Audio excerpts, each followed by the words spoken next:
parabenizar na pessoa de quem saúdo os demais membros dessa célebra mesa e os acadêmicos desta casa de Sonho.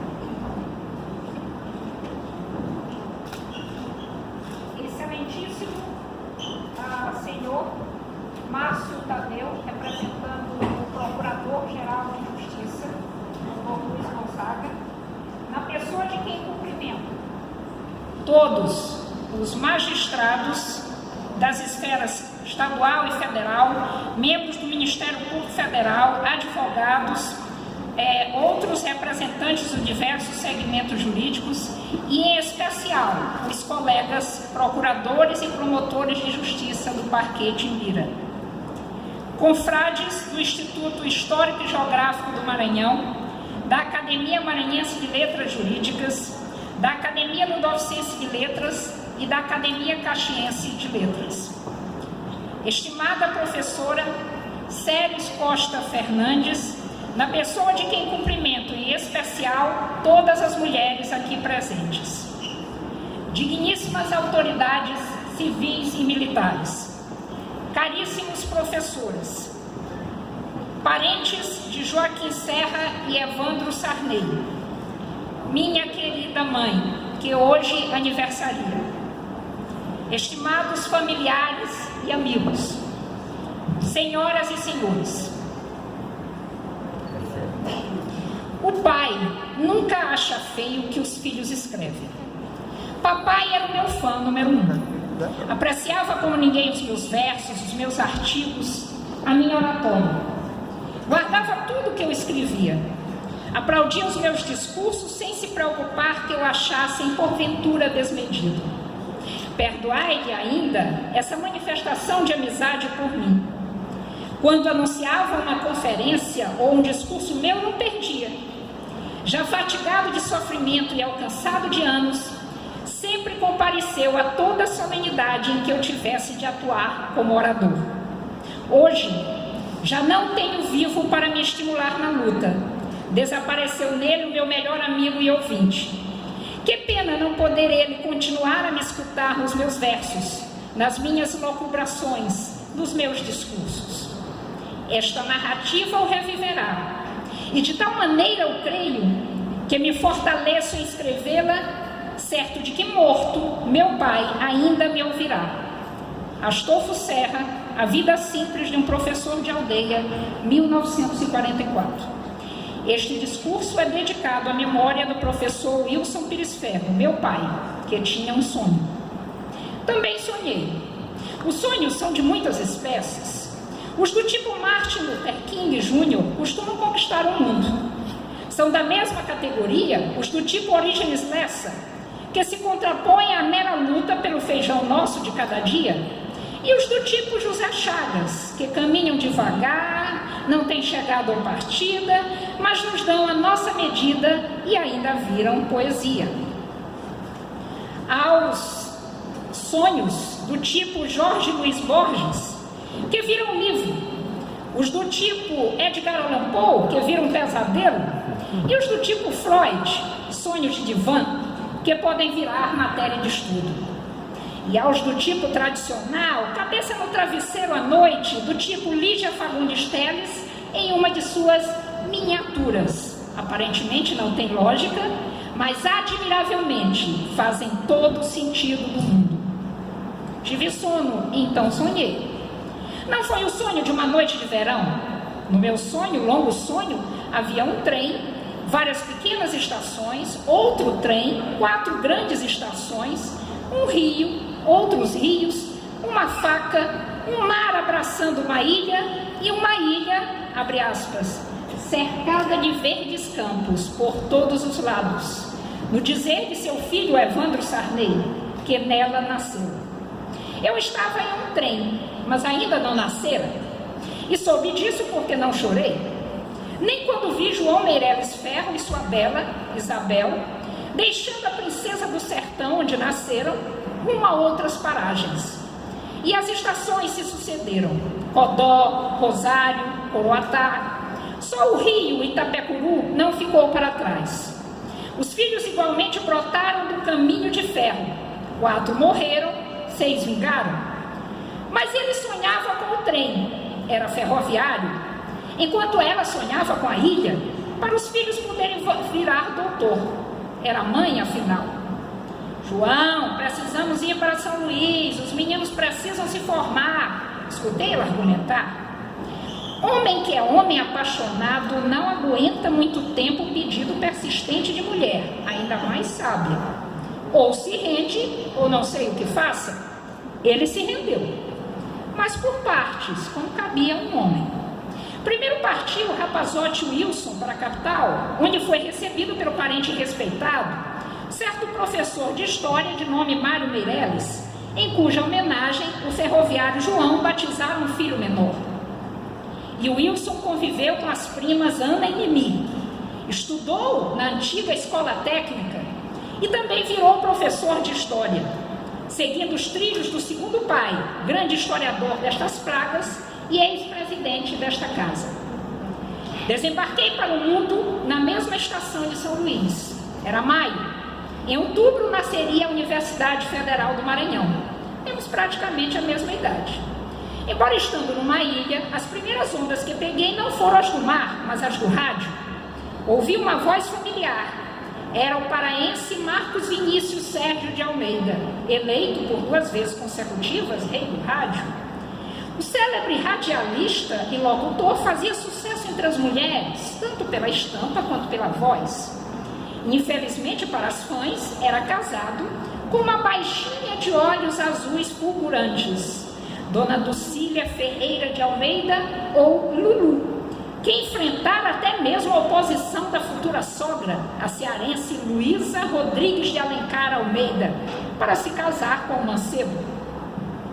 Jorge Nascimento confidenciou-me que a sogra, supostamente da mesma árvore genealógica que já dera ao Brasil o escritor José de Alencar, era professora normalista e jornalista, exímia pianista e violonista, cultivando também a poesia. Também, além de declamadora festejada. Uma mulher pioneira, sem dúvida. Porém, a paz só foi selada com o nascimento da primogênita do casal, Eunice. Meu sonho deu um pulo, sem intervalos comerciais. Wilson e Eunice se encontraram na casa bancária Francisco Aguiar, ou na pista de dança do Cassino Maranhense ou do Líder, foram flechados pelo Cupido ao som de um bolero ou de Elvis e se casaram. E eu nasci ilhoa, como antes já o imortal Odilo Costa Filho fora ilhéu. Abre aspas. Nasci numa ilha. Era meu destino. Numa ilha vivo desde pequenino, a estender os braços pelo mundo todo, em busca de traços que a terra me liguem. Quero o continente. Não me deixem só. Não me quero ausente. Ninguém me compreende esta busca ansiosa. Tenho o mar comigo, quero ainda a rosa. Joguem fora a âncora. Também comigo foi assim. Primeiro veio a ilha, depois o continente. A família foi minha primeira ilha. Minha mãe, meu anjo da guarda de todas as horas, respondeu a alguém que não me ensinava a cozinhar porque me queria estudando. Até hoje não me arrisco a fritar um mísero ovo. Mas me vi cercada de revistas e livros por todos os lados. Essa parte foi providenciada por meu pai. Eu esperava ansiosamente pelas visitas semanais ao Caiçara. Os gibis, as reinações de Narizinho, os contos de fadas russos, de Hans Christian Andersen e dos irmãos Grimm eram censura livre. Cresci e me apaixonei por Robin Hood e Vanhoé, lutei ao lado de Arthur, Carlos Magno e Bradamante. Detestei Dom Quixote, ele era a negação do mundo dos cavaleiros medievais que eu aprendera a amar. Só posteriormente lhe dei o crédito merecido. Viajei ao redor da Lua e ao centro da Terra, percorri 20 léguas submarinas e cheguei à Ilha Misteriosa. Contei 4 e não 3 mosquiteiros e quis saber quem estava por trás da máscara de ferro e o que estava por trás do retrato de Dorian Gray. Subi o Morro dos Ventos Uivantes e voltei para casa com Ulisses. Acompanhei a tirania de Ivan o Terrível e a caçada Moby Dick. Sofri com Salambô, Julieta, Jane Eyre, Iracema, Helena, Escravizaura, Oliver Twist e Os Miseráveis. Sorri com Elizabeth Bennet e a Moreninha. Admirei o capitão, isto é, a Capitã Tormenta. Testemunhei os últimos dias de Pompeia. Não lamentei a sorte ou azar de Fausto. Investiguei, motivada por Sherlock Holmes, os crimes da Rua Morgan, do Padre Amaro e de Lady Macbeth, diante de quem Odete Roitman era uma dama adorável. E isso foi só o começo. Dei várias voltas ao mundo em infindáveis e recicláveis 80 dias. Pois não disse certo poeta português que, para viajar, basta existir? Na minha ilha cada vez maior, igualmente cabiam meus avós, tios, primos, entre outros. Filha única, os irmãos de infância que tive foram, principalmente, os primos, Mauro, Flávio, Cláudio e Eduardo. Na infância. No Colégio Santa Teresa, jardim da minha infância e primeira adolescência, estudei, fiz as primeiras amizades, Valéria, Maria de Jesus, Flávia, Eugênia, a Cássia, Jamila, Mônica, Isabel Elísia, Márcia Beatriz, Eulélia, ainda outros. Lista sempre completa, rostos preservados no tempo ou levados pelo vento. Estudei de novo, brinquei de polícia e ladrão. Naquele tempo todo mundo queria ser polícia, ninguém queria ser ladrão, porque trazia certo inconveniente, mas isso parece ter mudado hoje. Estudei mais, era dia de prova da professora Eulina Maranhão, joguei algum tênis de mesa e muito ping-pong, estudei muito mais, fiz a acusação a captura do julgamento que ela foi condenada por adultério, a primeira vez em que fui promotora de justiça. Aí não estudei mais lá, meu pai queria o continente, minha mãe também. Voltei ao trem, deixei São Luís, café com pão, bolacha não. Desembarquei no Rio, não sei se era janeiro, o mar não era o mesmo, era pintado de outra cor. Santa Teresa não era colégio, era bonde ou bairro. O jeito foi estudar no colégio do Itamaraty, Instituto Guanabara da Tijuca. Foi somente um ano nessa estação, foi bom, mas voltei ao trem. Café com pão, bolacha não. Retornei à ilha. De repente no colégio fez-se a universidade, a Federal do Maranhão, e eu me formei em letras para ser diplomata ou professora. A professora Marisa Moreira me conduziu à Roma Antiga. Com a professora Célis Fernandes, fui jocasta por uma manhã. E o saudoso professor Fernando Moreira, meu primeiro Virgílio, aquele da comédia que virou divino, me levou num bonde chamado Desejo e me contou os segredos de Jane Austen, sem orgulho ou preconceito, até hoje minha autora de cabeceira. Na Aliança Francesa, conhecia Albert Camus, Prosper Mérimée, Corneille, Baudelaire. Era preciso honrar o idioma dos nossos fundadores. De repente, não mais que de repente, como no soneto de Vinícius de Moraes, eu joguei fora a âncora e zarpei para a terra de Tennessee Williams. Aportei em Eugene, que não é uma ilha, mas eu me senti numa. Até me abrir para o continente e para outra ilha. Ainda não é ilha desconhecida, Saramago ainda não era presente. Foram muitas aventuras na University of Oregon, Shakespeare, Edmund Spencer, Camões da língua inglesa, Thomas Kidd, Thomas Middleton, John Dryden, Afra Ben, da Ilha da Rainha, além das viagens com Goethe, Maquiavel e outros. Todavia, voltei à minha ilha, atendendo ao chamado de tênis. Corri para não me atrasar nas aulas do professor Pedro Leonel. Torci para que o tempo parasse nas aulas do professor Agostinho Ramalho. Não dormi na véspera das provas do saudoso professor Nivaldo Macieira e estive no tribunal de Nuremberg com a também desaparecida professora Maria Eugênia. Formei-me em Direito para ser algo que eu ainda não sabia o que seria. Embarquei na mão ministerial quase por acaso, mas foi amor à segunda vista. E dei adeus ao Barão do Rio Branco, que sumiu no horizonte. Tive saudade do trem. Deixei de novo a ilha, rumo à estação do Belo Horizonte. Café com pão de queijo, bolacha não. Falar de trem em Minas é quase um pleonasmo. De repente, no mestrado, fez o doutorado na vetusta casa de Afonso Pena. Meu segundo Virgílio foi o professor e procurador de justiça Carlos Canedo. Meus primeiros livros vieram a lume. Era hora de deixar as montanhas e voltar à ilha. Escorridos quase 4 anos. Outras viagens vieram, também outros livros. No dia 15 de setembro de 2016, entretanto, recebi um bilhete para embarcar em um novo trem, fabricado em 1908, mas sempre remodelado com vagões elegantes exclusivos. No primeiro, há 12 poltronas fixas, originalmente ocupadas pelos passageiros fundadores, depois substituídos por seus sucessores, todos efetivos. No segundo, há mais 28 poltronas fixas, reservadas aos demais passageiros da mesma classe. No terceiro, mais afastado, há 20 poltronas, destinadas aos passageiros correspondentes. Por derradeiro, nos seguintes, encontram-se as bagagens. O número de cadeiras fixas nos 3 primeiros vagões não se altera. As bagagens, por outro lado, estão sempre aumentando. Essas cadeiras possuem patronos. De vez em quando, um passageiro desce do trem com todas as honras. Sua bagagem, no entanto, nele permanece. Disseram-me que eu agora seria imortal. A ideia me deixou animada, confesso, mas algo na palavra passageiro me incomoda.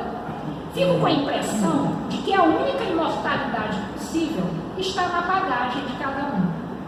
O meu assento é o de número 12. A cadeira em questão tem como patrono Joaquim Maria Serra Sobrinho, como fundador Clodomir Serra Serrano Cardoso e como últimos ocupantes Odilo de Moura Costa Filho e Evandro Ferreira de Araújo Costa, mais conhecido por seu nome literário, Evandro Sarney.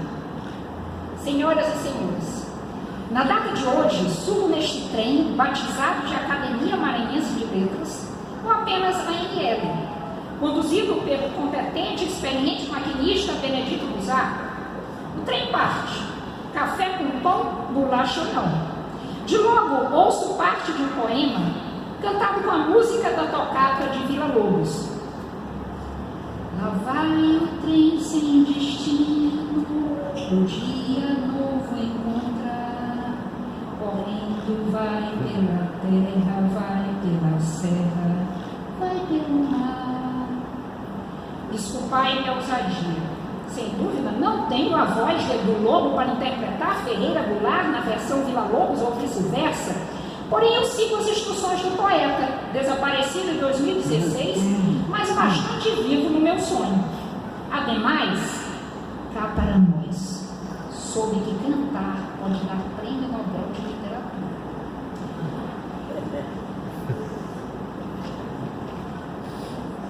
Estou eu ainda elevada pela poesia bolariana quando o trem se aproxima da primeira estação. Pela janela, vislumbro uma aldeia em festa, acarinhada pelo luar, à beira de um rio. Lá o tempo parou e ainda é dezembro, os versos de um vate quase anônimo. Repica o sino da aldeia, troa o foguete no ar, o rio geme na areia brilha o luar. Quantas vozes, que alegria! O povo da freguesia corre em chusma, folgazão. No caminho, arcos de flores, por toda parte cantores, folguedos e agitação.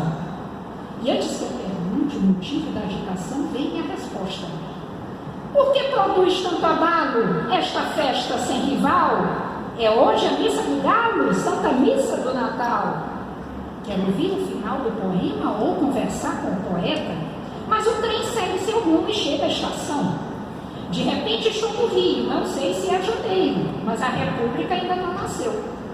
Procuro pelo poeta da aldeia, logo identificado como Joaquim Maria Serra Sobrinho, ou simplesmente Joaquim Serra, patrono da cadeira número 12 desta casa de Antônio Louro, jornalista por excelência, além de professor, político, administrador público, teatrólogo e crítico de arte. Todavia modesto e recluso por opção. Tal é sua modéstia que costuma se refugiar em pseudônimos.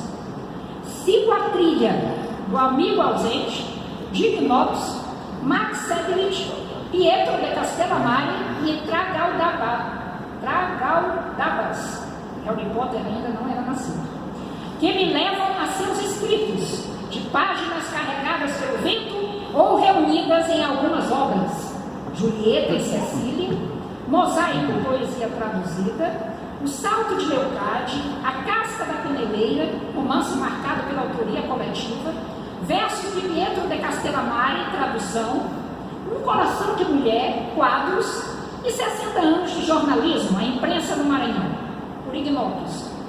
Nesse Rio Imperial, continua a procura de Joaquim Serra. A propósito, primo da senhora Maria Teresa da Serra Costa, avó das minhas estimadas professoras Maria Teresa Cabral Costa Oliveira e Maria Eugênia Serra Costa Guiar.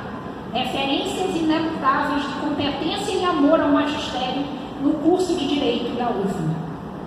Sua filha está aqui, a professora Maria Teresa. Sou atraída pela manifestação de mais de 10 mil pessoas aclamando a Princesa Isabel da Praça de Fronte ao Paço Imperial no dia 13 de maio de 1888. Conta-me Nelly Del Priori que ela, vestida de branco pérola e rendas valencianas, assinou com uma caneta de ouro a lei que pôs fim à escravidão no Império. Nesse momento ouço André Rebouças comentar que o patrono da cadeira número 12 da ML foi, abre aspas, o publicista brasileiro que mais escreveu contra os escravocratas. Tão relevante foi o seu papel que José do Patrocínio posteriormente o elegeu patrono da cadeira número 21 da Academia Brasileira de Letras. Leio a sua biografia. Nasceu em São Luís, a 20 de julho de 1838, filho do político e jornalista Leonel Joaquim Serra. Estudou Humanidades na então província do Maranhão. Foi para o Rio, onde permaneceu entre 1854 e 1858, com o intuito de ingressar na antiga escola militar. Porém, não seguiu tal carreira e retornou à capital maranhense. Muito jovem, lançou-se no mundo do jornalismo e da poesia, encontrando no Publicador Maranhense, capitaneado por Soltério dos Reis, de 1858 a 1860, o veículo inaugural de seus escritos. Nos anos que se sucederam, ele fundou o jornal Coalizão e o Semanário Maranhense.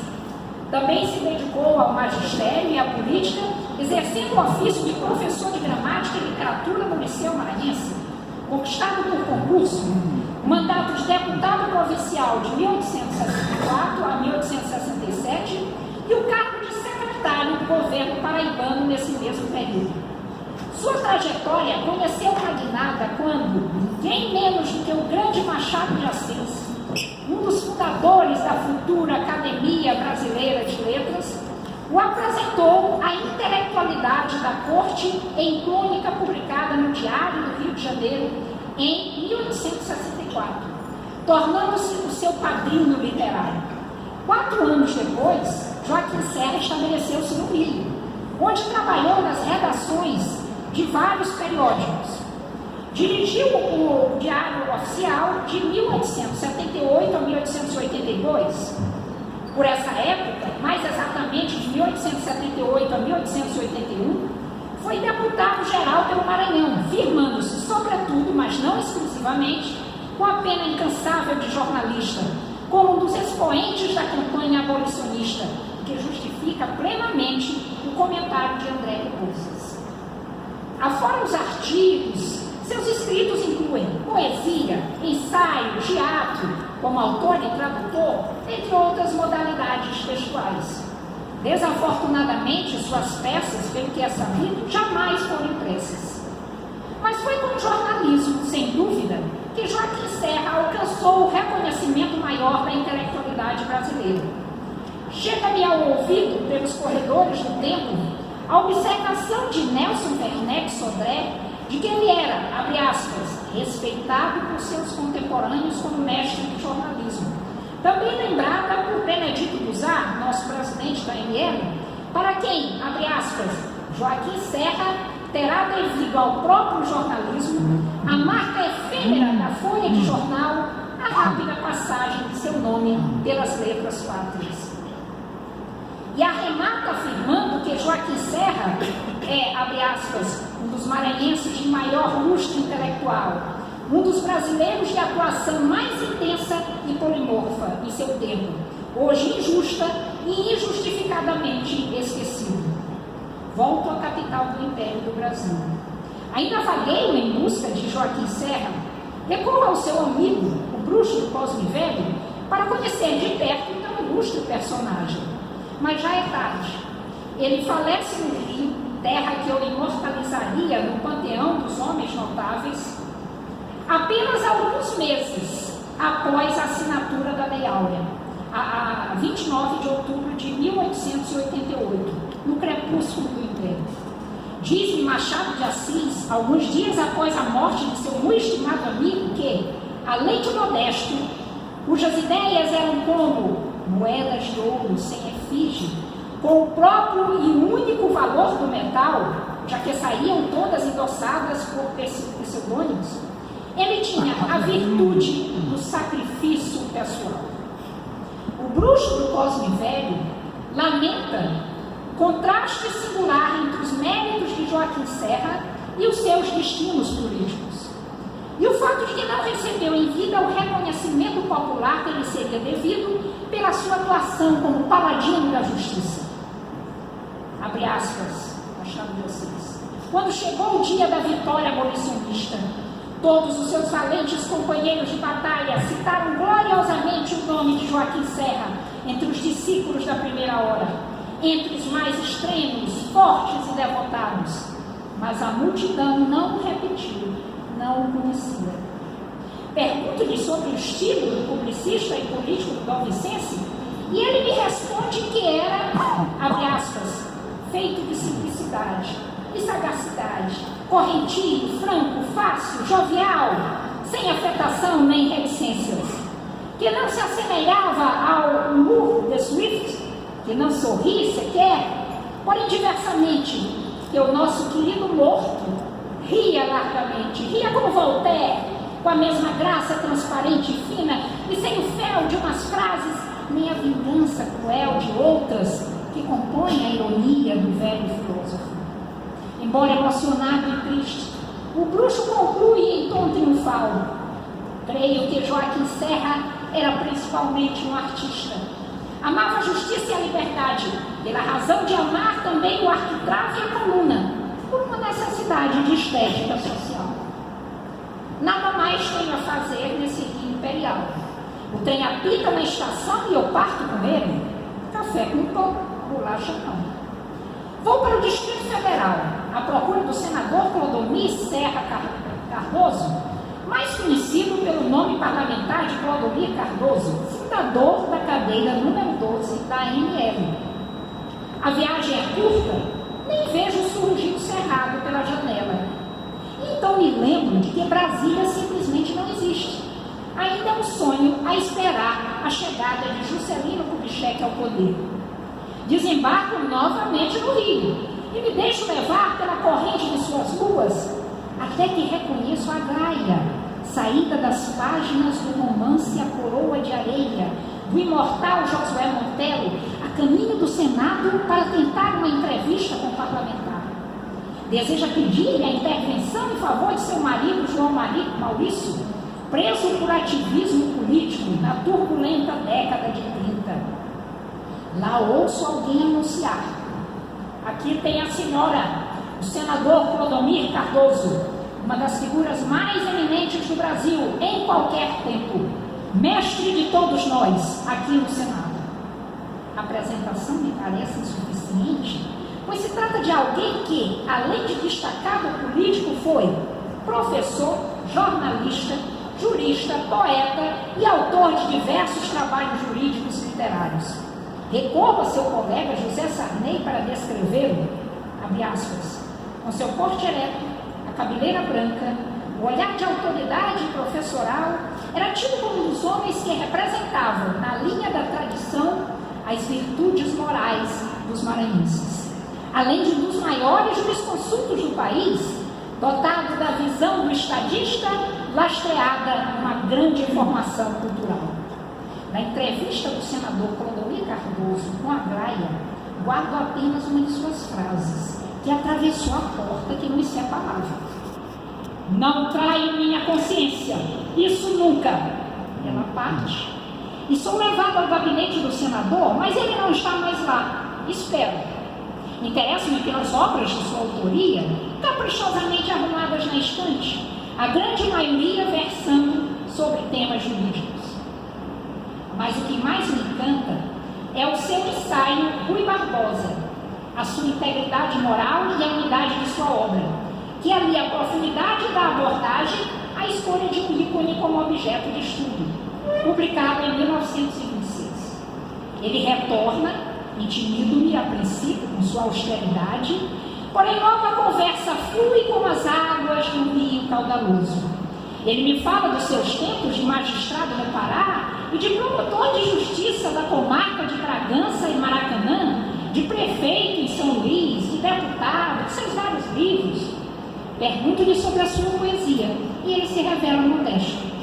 O tempo passa e deixo-o relutante para retomar o trem, pensando em como um homem como ele, referência moral de toda uma geração, faz falta no Brasil odierno, mergulhado em aguda crise ética. O trem se põe em marcha e volta à janela. O meu carro é forrado de palhinha, porém cai faísca nele. Café com pão, bolacha não. Logo vejo um rio, o Parnaíba, e uma barca levando o velho João da Grécia e sua jovem Maria, esta arrastada